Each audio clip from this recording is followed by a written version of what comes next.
crianças! E aí, tudo bem com vocês? Como passaram a semana? Passei uma semana bem legal pesquisando mais sobre os lugares sagrados.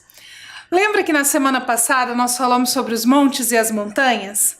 E nós combinamos que hoje nós íamos ver em alguns textos sagrados coisas relacionadas à natureza? Isso mesmo, então foi isso que eu preparei para a aula de hoje. Mas para a gente poder começar a nossa aula de hoje, eu vou pedir para você separar o seu material, seu caderno, sua caneta, seu lápis, aquele material de anotação que você usa, e nós já voltamos para começar o nosso conteúdo de hoje. Combinado? Eu espero você!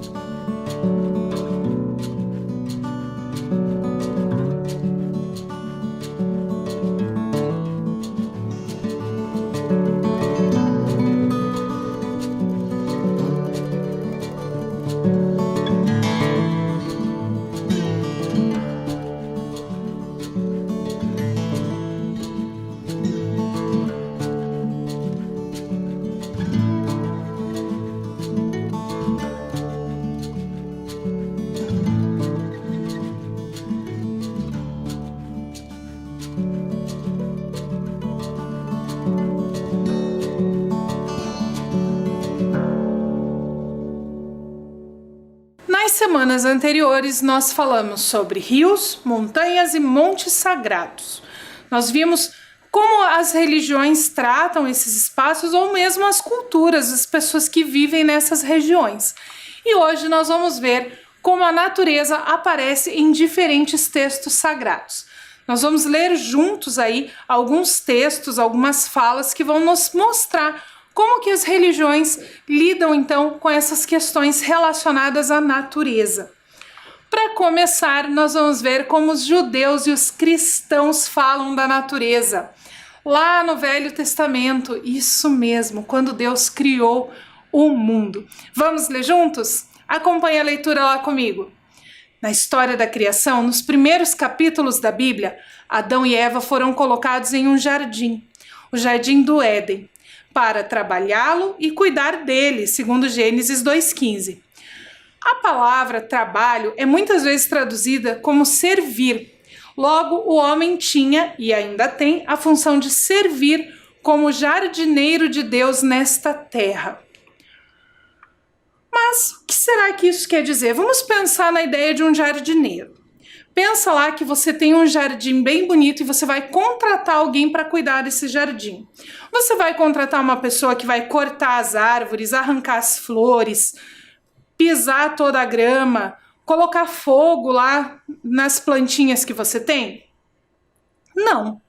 Você vai contratar alguém que vai cuidar, adubar, molhar, tratar essas flores, essas árvores, esse gramado com muito carinho e muito respeito. É isso que lá o texto de Gênesis quer dizer, quando diz que o homem foi colocado para ser um jardineiro nesse planeta, nesse jardim criado por Deus. Então, se foi Deus que criou o jardim e ele colocou os homens aqui para serem jardineiros, trabalharem, servirem como jardineiros do jardim, é obrigação dos homens e das mulheres, né? Quando os textos trazem homens, se refere à humanidade, é obrigação dessa humanidade que segue os princípios bíblicos cuidar também desse jardim, cuidar dessa natureza, das plantas e dos animais que vivem nesse planeta. Vamos ver o que os muçulmanos falam sobre isso? Vamos acompanhar a leitura lá comigo. A lei islâmica estabeleceu uma diretriz geral para todos os humanos que vivem na face da Terra, que significa não criar qualquer dano a este universo. Disse o profeta, a paz esteja com ele, não é permitido dano nem prejuízo. O que isso quer dizer? Aqui nós não temos a ideia do jardineiro, mas ele fala que os homens não têm o direito de causar dano e prejuízo para o universo. Quando nós não cuidamos da natureza, quando nós desmatamos, quando nós não cuidamos das plantas, dos animais, não preservamos a natureza, nós estamos causando dano e prejuízo ao planeta e, consequentemente, ao universo. Então, para os muçulmanos, os homens, a humanidade, né, os homens, as mulheres, têm também a obrigação de cuidar deste planeta, desta criação, sem causar dano nem prejuízo para a vida que habita no planeta Terra. Agora, para os umbandistas, será que na Umbanda também tem alguma coisa relacionada à natureza? Vamos ler juntos o texto? Em cada espaço vivo da natureza, encontra-se a energia dos orixás. Sendo assim, quando estamos na cachoeira ou na praia, na mata ou em qualquer lugar ali, estamos diante de nossos amados orixás. Sendo assim, toda vez que deixamos qualquer coisa estranha à natureza nestes lugares, estamos agredindo a natureza e aos nossos orixás. Quem disse isso foi uma mãe de santo numa entrevista que eu encontrei na internet. Como nós já vimos em outras aulas, as religiões de matriz africana não têm um livro sagrado, mas nós temos os textos orais, que são esses ensinamentos que são passados. Então, se nós pensarmos que para as religiões de matriz africana, os orixás são a energia da natureza, a energia dos elementos, tratar a natureza com descuido, com desprezo, também é uma ofensa a esses orixás. Portanto, os umbandistas também têm a obrigação de cuidar da natureza e da criação. E os budistas? Será que os budistas também têm essa obrigação de cuidar da natureza? Vamos ler juntos o texto? Se explorarmos o meio ambiente de maneira extrema, embora possamos conseguir algum dinheiro ou outro benefício com isso, em longo prazo nós próprios sofreremos e as gerações futuras também sofrerão. O que será que eles quiseram dizer com isso? Essa questão do benefício rápido, de ganhar algum dinheiro, a gente pensa aqui em larga escala. Vamos pensar numa coisa que nós já vimos alguns produtores rurais fazendo, ou algumas pessoas que têm que cortar ali o mato na beira de uma estrada, numa plantação, alguma coisa assim. Existem algumas pessoas que, para não terem que contratar várias pessoas para cortar o mato, ao invés de cortar o mato que está crescendo na região, elas colocam fogo. Só que esse fogo, ele não fica só naquele mato daquele pedacinho.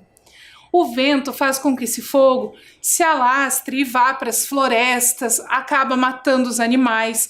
Então, ele economizou um pouco de dinheiro não contratando as pessoas para cortar aquele mato.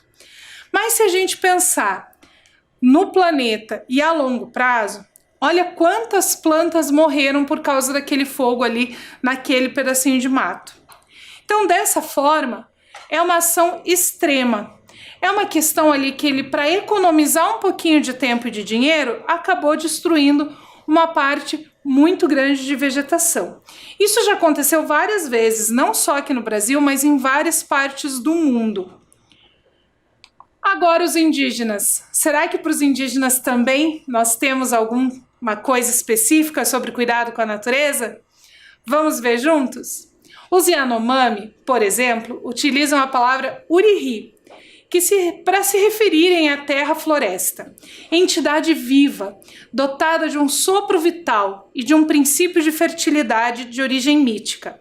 Urihi é habitada e animada por espíritos diversos, entre eles os espíritos dos pajés Yanomami, também seus guardiões.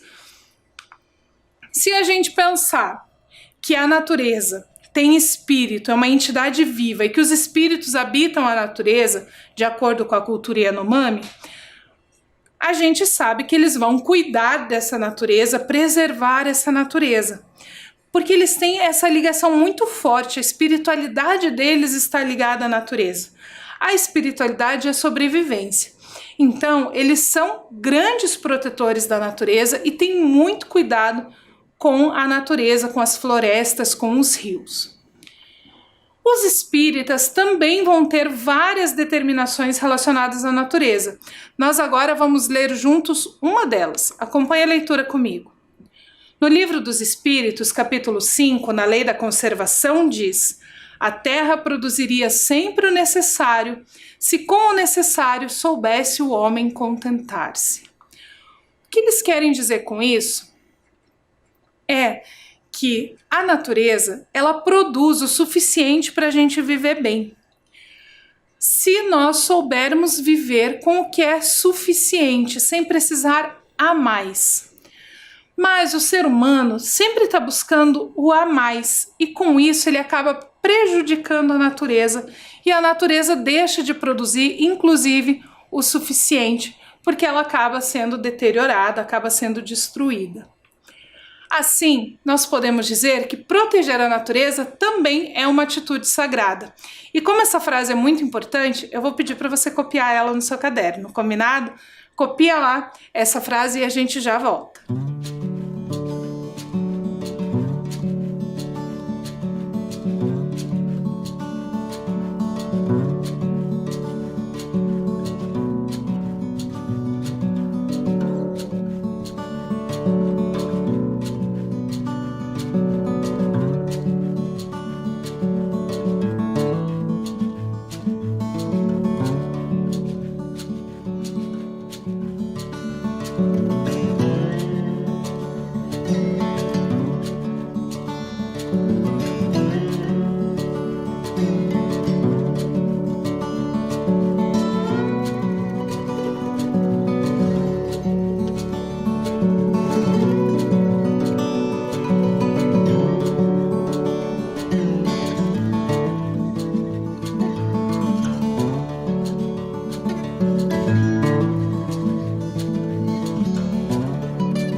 E agora que você já copiou essa frase, nós vamos para a nossa atividade de hoje.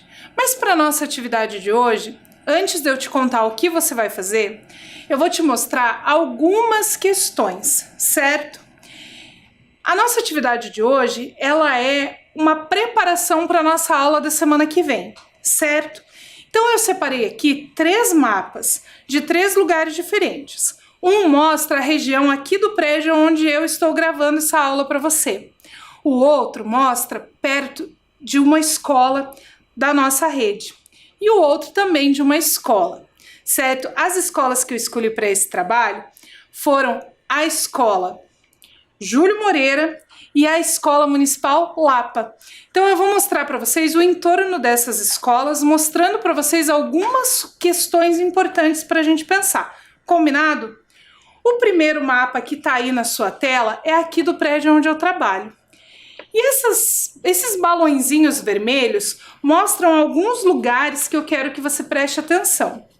Nesses balõezinhos vermelhos, nós temos alguns lugares que são sagrados. Eu vou falar de alguns deles para vocês.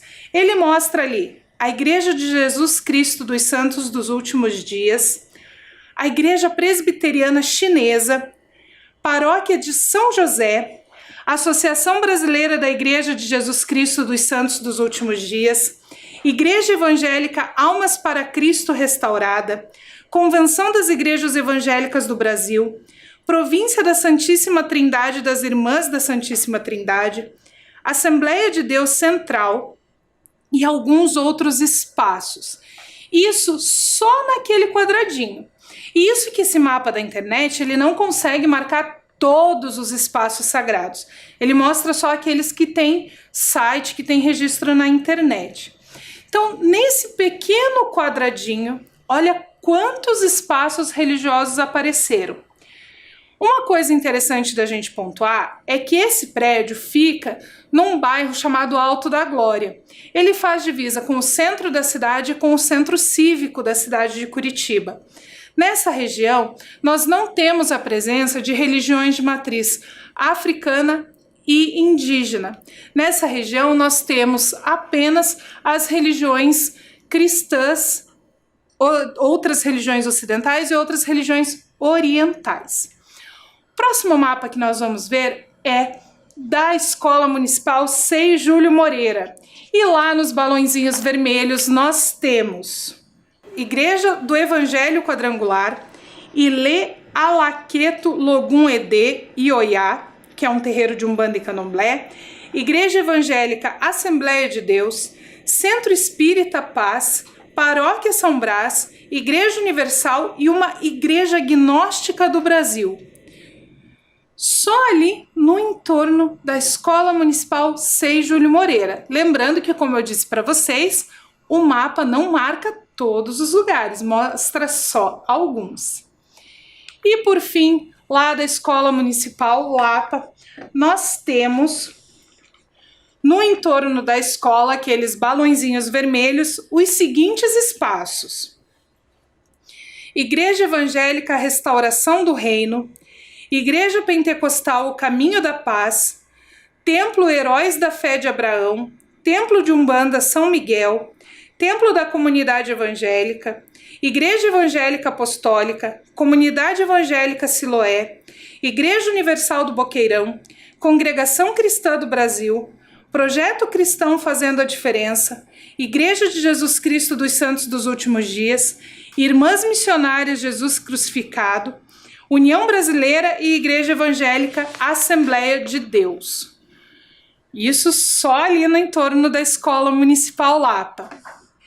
Estes são só alguns espaços religiosos que aparecem nesse mapa da internet. Bem pertinho, se a gente olhar, se a gente andar pelas ruas ali daquela região, aparecem muitos outros. E a sua tarefa hoje é escrever ou desenhar alguns lugares sagrados, naturais ou construídos que existem no entorno da sua casa ou no caminho entre a sua casa e a escola. Então copia lá esse enunciado e a gente já volta para conversar.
Então, você aí no seu caderno não tem como pegar aquele mapa da internet e colocar no caderno. Então, nós vamos fazer o nosso, certo? Não precisa se preocupar em colocar todas as ruas certinho, porque a gente sabe que desenhando não vai ficar exatamente igual, exatamente como a gente gostaria que ficasse. Eu vou fazer aqui o da minha casa, para você ter uma ideia mais ou menos de como que dá para fazer, combinado? Então, se você quiser ir fazendo junto aí o seu também, não tem problema nenhum. Eu moro num prédio, que ele fica no bairro, mas é um prédio que tem ali um telhadinho bem bonitinho. Vocês vão descobrir hoje que a prof não sabe desenhar direito, que o desenho da prof não fica assim bonito igual o de vocês. Mas tá lá, aqui em cima, as minhas janelinhas, que eu moro lá no último andar desse prédio. Na rua, atrás da minha casa, a rua que passa aqui, que eu vejo da minha janela, tem um cemitério. O cemitério, ele é também considerado um espaço sagrado.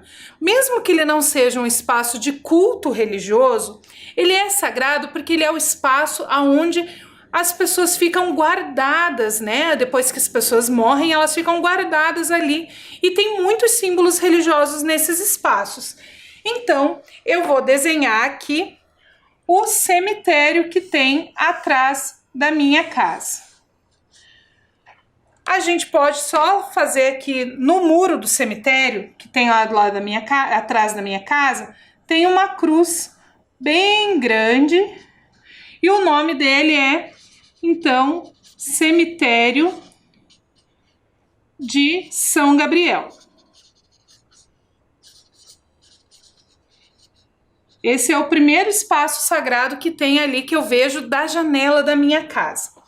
Nessa rua que passa aqui do lado, bem aqui nessa esquina, tem uma igreja. Tem uma igreja católica ali, bem grande.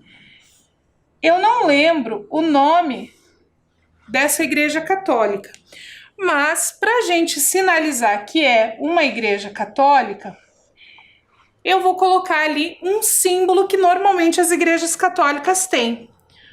Qual é o símbolo que sempre aparece nas igrejas católicas? No alto. É uma cruz, isso mesmo. Tem uma cruz lá no alto da igreja para simbolizar que ali é uma igreja católica. Se a gente seguir a rua da igreja bem aqui para trás, nós vamos ter um terreiro de Umbanda, que eu também não sei o nome, não me lembro do nome desse espaço, eu nunca fui lá. Mas a gente vai fazer ele aqui, então a gente vai desenhar aqui esse terreiro de Umbanda.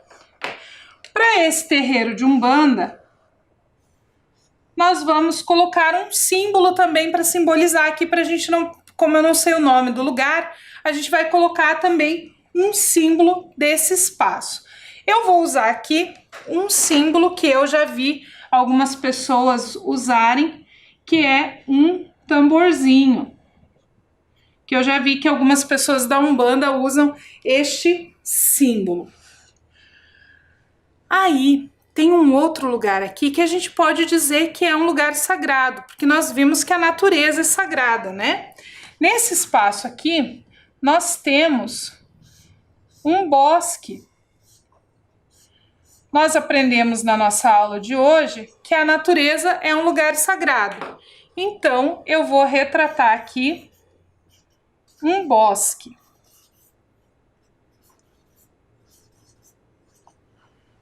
Que pode ser considerado também um lugar sagrado. Aí aqui tem algumas outras ruas nesse espaço aqui. Como eu falei para vocês, não precisa se preocupar em desenhar todas as ruas, a gente só vai marcar os lugares sagrados que a gente tem nesses espaços. Aqui numa outra rua, nós temos uma congregação cristã no Brasil. que é uma igreja que normalmente ela é pintada de cinza. Mas eu não tinha canetinha cinza, então eu vou fazer ela de azul aqui, que é a Congregação Cristã no Brasil. Eu vou colocar aqui as letras iniciais para a gente saber o que está desenhado. Congregação Cristã no Brasil, CCB. Se a gente caminhar mais um pouquinho, aqui para cima nós temos uma igreja bem grande, que é a Igreja Universal do Reino de Deus. Também tem lá perto da minha casa. Vocês lembram qual é o símbolo da Igreja Universal do Reino de Deus? Já viram esse símbolo em algum lugar? É aquele coração que tem um passarinho, uma pombinha dentro. Então eu vou colocar só o coração aqui, porque eu não sei desenhar uma pomba. Então, só aqui no entorno da minha casa, a gente já conseguiu ter, ó, uma Igreja Universal do Reino de Deus, uma Igreja Cristã do Brasil, um templo de Umbanda, um bosque, uma igreja católica e um cemitério. São 6 lugares sagrados só nesse pedacinho aqui. E lugares sagrados que têm origens diferentes, né? Quando nós estudamos as organizações religiosas, nós vimos que alguns desses espaços têm origens em lugares, em países diferentes. Então, só para você ter uma ideia de como fazer o seu desenho, você pode fazer aqui como eu fiz. Aqui no meio tem outras ruas, tem um supermercado, tem padaria. Mas como nós estamos falando de lugares sagrados, é importante você marcar no seu desenho só esses lugares sagrados que tem aí no entorno da sua casa, combinado? Então, eu vou guardar o meu desenho e a gente já volta para conversar mais um pouquinho.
Agora que você já fez a sua tarefa, você já escreveu, já desenhou esses lugares sagrados que tem no entorno da sua casa, eu quero que você pense em uma questão. Esses lugares sagrados que tem no entorno da sua casa, eles são lugares sagrados naturais ou lugares sagrados construídos? Eles são lugares da natureza? Tem um monte perto da sua casa? Uma montanha, um rio, um bosque? Ou será que são lugares que foram construídos pelo homem para serem sagrados? Foram lugares construídos com esse intuito ou são lugares que talvez foram construídos para ser uma casa e foram alugados para ser um espaço religioso? Será que só de passar na frente a gente consegue saber? Será que só olhando o nome desse espaço nós conseguimos? Quando eu estava fazendo o meu desenho ali, eu falei com vocês, por exemplo, da Congregação Cristã do Brasil, que normalmente, na maioria dos casos, a igreja é pintadinha de cinza.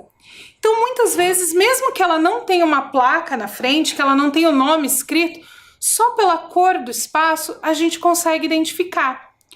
Ou no caso da Igreja Católica, que quase todas têm aquela cruz no alto da igreja. E por isso nós também conseguimos identificar e sabemos que ali naquele espaço é uma igreja católica. E o espaço religioso que você frequenta? Você frequenta algum lugar religioso? Será que tem alguma coisa nele que identifique, que faça a gente saber que lugar é esse? Esse lugar foi construído pelos homens para ser um lugar sagrado? Será que só esses templos são sagrados? Quantas perguntas, não é mesmo? Nós vamos responder algumas dessas perguntas nas próximas aulas, porque nós estudamos, por enquanto, os lugares sagrados naturais, aqueles que não foram construídos para serem sagrados. Nós vimos alguns rios, nós vimos montes, montanhas, vimos dentro dos textos sagrados a importância de cuidarmos da natureza, de como essa natureza ela pode ser sagrada por ser um espaço de culto ou porque ela foi a criação de Deus. Esses eram lugares naturais. A partir da semana que vem, nós vamos ver os lugares sagrados construídos. Na atividade de hoje, nós vimos os lugares sagrados construídos no lugar onde nós moramos, no entorno da nossa casa, no caminho até a nossa escola. Mas na semana que vem, a gente vai ver os lugares sagrados do mundo. Porque as religiões que existem aqui no Brasil, muitas delas foram trazidas pelos imigrantes, foram trazidas por outros povos, como nós já estudamos quando falamos de organizações religiosas. Então, alguns desses templos do mundo são muito grandiosos e tem muita coisa para a gente descobrir. Na semana que vem, eu vou trazer para você conhecer alguns desses lugares sagrados construídos pelo homem no mundo. Mas nós vamos começar por esses que ficam aqui pertinho e que em alguns casos ficam mais perto do que você imagina. Dentro da sua casa, será que tem um lugar sagrado? A gente vai descobrir na próxima aula. Então, a gente encerra a nossa aula por aqui. Nós terminamos de falar sobre os lugares sagrados naturais. Na semana que vem nós vamos falar sobre lugares sagrados construídos. Mas terminamos com aquele recadinho de sempre. Fique bem, lave bem as suas mãos, tome muita água e aproveita essa semana para pensar se aí na sua casa tem algum lugar que é sagrado, certo? Se você descobrir, anota aí no seu caderno para a gente não esquecer. Se você achar que não tem, a gente conversa na aula que vem e vai que você descobre que na verdade tinha e você nem sabia. Fiquem bem, até semana que vem.